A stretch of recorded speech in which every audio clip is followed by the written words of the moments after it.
Hello बच्चों, मैं दीपिका राजस्थान सरकार और वेदांता के CSR इनिशिएटिव ई कक्षा में आपका स्वागत करती हूं, जिसके टेक्निकल पार्टनर है मिशन ज्ञान। बच्चों, हम पढ़ रहे हैं कक्षा 10 का विज्ञान विषय का अध्याय 4 कार्बन और उसके यौगिक। तो इस पाठ के पिछले भाग में हमने समझा था कि कार्बन किस तरह से सहसंयोजी आबंध का निर्माण करता है, कौन से ऐसे गुणधर्म कार्बन में पाए जाते हैं जिसके कारण इसकी सर्वतोमुखी प्रकृति होती है, ये इतनी अधिक संख्या में यौगिकों का निर्माण कर पाता है। इसके अलावा कार्बनिक यौगिकों का नामकरण किस प्रकार से किया जाता है ये भी हमने समझ लिया था। अब इस भाग में हम समझेंगे कार्बनिक यौगिकों के रासायनिक गुणधर्म के बारे में कि किस तरह से यह अभिक्रिया करते हैं। तो चलिए शुरू करते हैं। तो सबसे पहले हम इसमें समझते हैं कि कार्बनिक यौगिकों का दहन किस प्रकार से होता है। तो कार्बन अपने सभी अपरूपों में ऑक्सीजन के साथ में क्रिया करता है और कार्बन डाइऑक्साइड गैस का निर्माण करता है और इसे दहन करने पर ऊष्मा और प्रकाश भी उत्पन्न होता है। तो यहाँ पर हम देखें कि कार्बन का क्या हो रहा है, ऑक्सीजन की उपस्थिति में दहन हो रहा है और क्या बन रही है, यहाँ पर कार्बन डाइऑक्साइड गैस बनती है और ऊष्मा और प्रकाश भी इसमें उत्सर्जित होते हैं। इसके अलावा हम देखें मीथेन, ये भी क्या है, ईंधन के रूप में प्रयोग में लिया जाता है। तो ऑक्सीजन के साथ में जब अभिक्रिया करेगा तो किसका निर्माण करेगा, कार्बन डाइऑक्साइड गैस का और जल का निर्माण करता है और इस अभिक्रिया में भी क्या होता है, ऊष्मा और प्रकाश उत्पन्न होते हैं। इसी तरह हम देखें CH3CH2OH, ये भी क्या कर रहा है, अल्कोहल भी क्या करेगा, ऑक्सीजन के साथ में अभिक्रिया करता है और कार्बन डाइऑक्साइड जल का निर्माण करता है और ऊष्मा और प्रकाश उत्पन्न होते हैं। तो यहाँ पर हम देख पा रहे हैं कि सभी अपरूपों में क्या हो रहा है, कार्बन डाइऑक्साइड गैस का निर्माण हो रहा है। इसी के साथ साथ इसमें ऊष्मा और प्रकाश भी उत्पन्न होते हैं। चलिए अब हम बात करते हैं कि अपूर्ण और पूर्ण दहन क्या होता है। तो इसको समझने के लिए हम करेंगे एक क्रियाकलाप। क्या करना है हमें यहाँ पर कि हमें एक स्पैचुला के अंदर एक एक करके कुछ कार्बन के यौगिक लेने हैं, जैसे कि नैफ्थलीन, कैम्फर, अल्कोहल, और इनको हमें जलाना है। तो यहाँ पर हम क्या कर रहे हैं, आग का प्रयोग कर रहे हैं। तो इसीलिए जब भी हम ये क्रियाकलाप करेंगे तो शिक्षक की देख रेख में ही हमें इसे करना है। तो हम क्या देखना है हमें यहाँ पर कि ज्वाला की प्रकृति कैसी है और ये देखना है कि ज्वाला का रंग कैसा है, धुआं यहाँ पर उत्पन्न हो रहा है या नहीं हो रहा है। जब हम एक एक करके इन पदार्थों को जलाएंगे तो हमें ध्यान से देखना है कि कैसी ज्वाला उत्पन्न हो रही है, कैसा धुआं यहाँ पर निकल रहा है। अब क्या करेंगे हम कि ज्वाला के ऊपर धातु की एक तश्तरी या प्लेट रख देंगे और फिर हमें देखना है कि क्या तश्तरी के ऊपर कोई निक्षेपण हो रहा है या नहीं हो रहा है। तो क्या देखेंगे इस क्रियाकलाप में हम कि जो संतृप्त हाइड्रोकार्बन होते हैं ये स्वच्छ ज्वाला के साथ में चलते हैं, जबकि जो असंतृप्त कार्बन यौगिक हैं ये अत्यधिक काले धुएं वाली पीली ज्वाला बनाते हैं। इसके परिणाम स्वरूप क्या होता है, धातु की जो तश्तरी है उसके ऊपर काला अवक्षेप जम जाता है, कजली निक्षेपण वहां पर हो जाता है। कई बार आपने घरों में भी देखा होगा, इस तरह से हम काजल का निर्माण करते हैं, काजल बनाते हैं। तो घरों में हम जो उपयोग में गैस लेते हैं या फिर जो केरोसिन के स्टोव होते हैं, इनके अंदर क्या होते हैं, वायु के लिए छिद्र बने होते हैं। आपने देखा होगा जो गैस स्टोव होता है उसमें जो ऊपर बर्नर है उसके ऊपर छोटे छोटे छिद्र बने हुए होते हैं। क्यों बने होते हैं, जिससे कि पर्याप्त मात्रा में ऑक्सीजन समृद्ध मिश्रण जलकर हमें स्वच्छ नीली ज्वाला दे सके। क्या होगा, जैसे ही हम उसे जला रहे हैं तो जो हमारा ईंधन है वो ऑक्सीजन के साथ में जुड़ जाएगा और ऑक्सीजन के साथ में जलकर वो क्या करेगा, पूरी तरह से यानी कि उसका पूर्ण दहन हो जाएगा। लेकिन कभी कभी आपने देखा होगा कि जब हम बर्तनों को गैस पर रखते हैं तो इनके तले काले हो जाते हैं। क्यों हो जाते हैं, इसका क्या तात्पर्य है कि वायु के जो छिद्र हैं वो कैसे हो गए, अवरुद्ध हो गए हैं और ईंधन पूरी तरह से नहीं जल पा रहा है। ईंधन का क्या हो रहा है, व्यर्थ व्यय हो रहा है। तो हमें क्या करना चाहिए, उस बर्नर को अच्छे से साफ कर लेना चाहिए। इसके अलावा कोयला और पेट्रोलियम जैसे जो ईंधन होते हैं इनके अंदर क्या पाए जाते हैं, नाइट्रोजन और सल्फर पाए जाते हैं। तो जब हम इनका दहन करते हैं तो क्या होता है, सल्फर और नाइट्रोजन के ऑक्साइड का निर्माण होता है और ये क्या है, वायुमंडल के प्रमुख प्रदूषक होते हैं। इनसे पर्यावरण का प्रदूषण होता है। चलिए आगे बढ़ते हैं।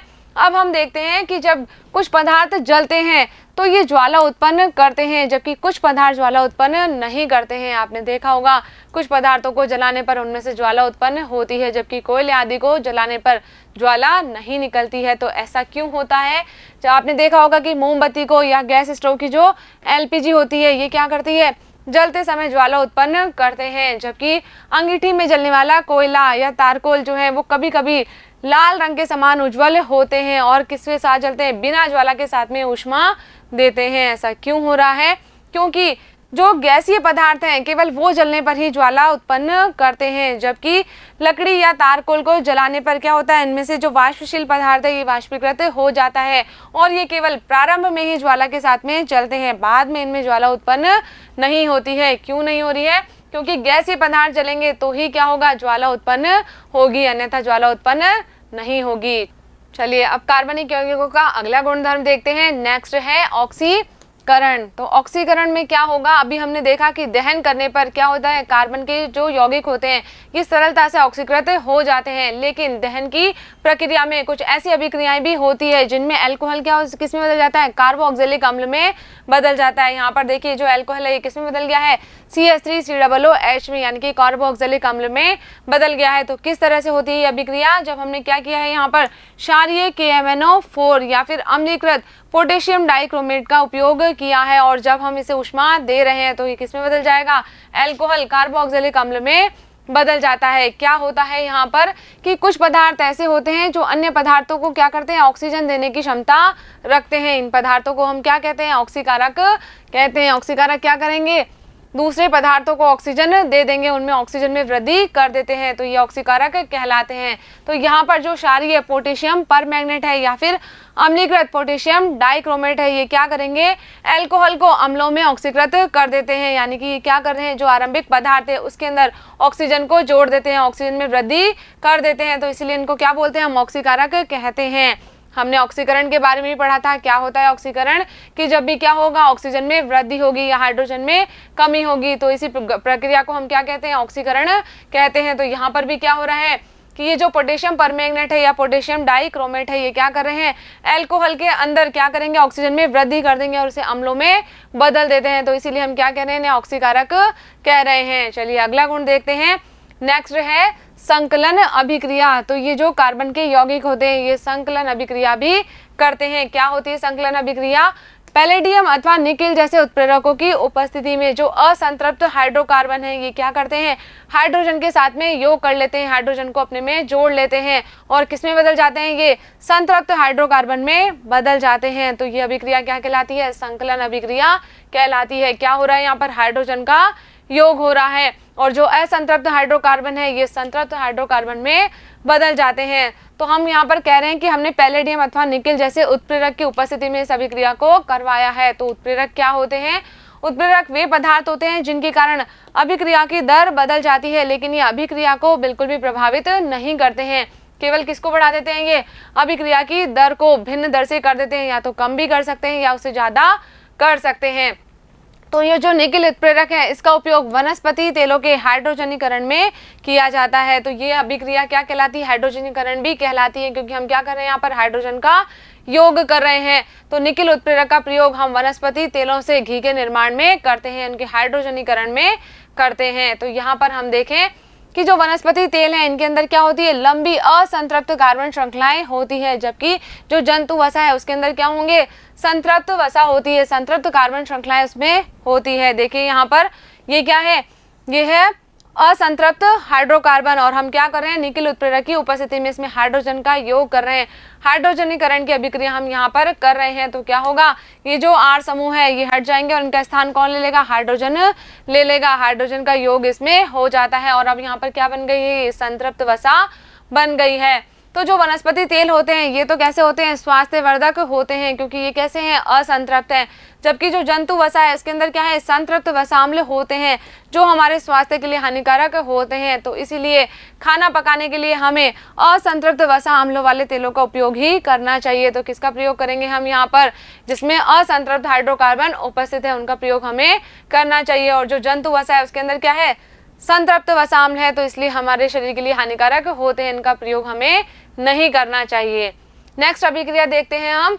नेक्स्ट है प्रतिस्थापन अभिक्रिया। तो नाम से पता चल रहा है क्या होने वाला है, कुछ ना कुछ यहाँ पर प्रतिस्थापित होने वाला है। तो क्या होता है कि जो संतृप्त हाइड्रोकार्बन होते हैं ये बहुत ही कम अभिक्रिया करते हैं, अनअभिकृत होते हैं। यदि कोई अभिकर्मक उपस्थित है तब भी ये क्या करेंगे, अधिकांशतः अक्रिय ही होते हैं, कोई अभिक्रिया जल्दी से ये नहीं करते हैं। लेकिन सूर्य के प्रकाश की उपस्थिति में अति तीव्र अभिक्रिया होती है और क्लोरीन क्या करता है, हाइड्रोकार्बन में संकलन कर लेता है, हाइड्रोकार्बन के साथ में क्लोरीन जुड़ जाता है। क्या होता है यहाँ पर, क्लोरीन क्या करेगा, एक एक करके हाइड्रोजन के परमाणुओं को प्रतिस्थापित कर देता है, उनको हटा देता है। तो इसको हम क्या कहते हैं, प्रतिस्थापन अभिक्रिया कहते हैं। किस तरह से होती है अभिक्रिया कि यहाँ पर देखिए क्या हो रहा है, CH4 है और इसके साथ में Cl2 जुड़ेगा, तो Cl2 क्या करेगा, क्लोरीन जो है वो हाइड्रोजन को प्रतिस्थापित कर देगा और खुद इसका स्थान ले लेगा। ये जो अभिक्रिया होती है कैसे में हो रही है, सूर्य के प्रकाश की उपस्थिति में हो रही है। तो क्या होता है यहाँ पर कि इसमें एक प्रकार का परमाणु या परमाणुओं के समूह दूसरे प्रकार से के जो परमाणु हैं उनके द्वारा प्रतिस्थापित हो जाते हैं, उनका स्थान ले लेते हैं और इस तरह से उच्च समजातीय एल्केन के साथ में अनेक उत्पादों का निर्माण यहाँ पर होता है, नए नए उत्पाद यहाँ पर बनते हैं। क्या हो रहा है, एक परमाणु या परमाणु का समूह जो है वो दूसरे परमाणु का स्थान ले लेते हैं। जैसे कि यहाँ पर क्लोरीन ने किसका स्थान ले लिया है, हाइड्रोजन का स्थान ले लिया है। तो ये क्या है, प्रतिस्थापन अभिक्रिया है। तो यहाँ पर हमारा ये भाग कंप्लीट होता है।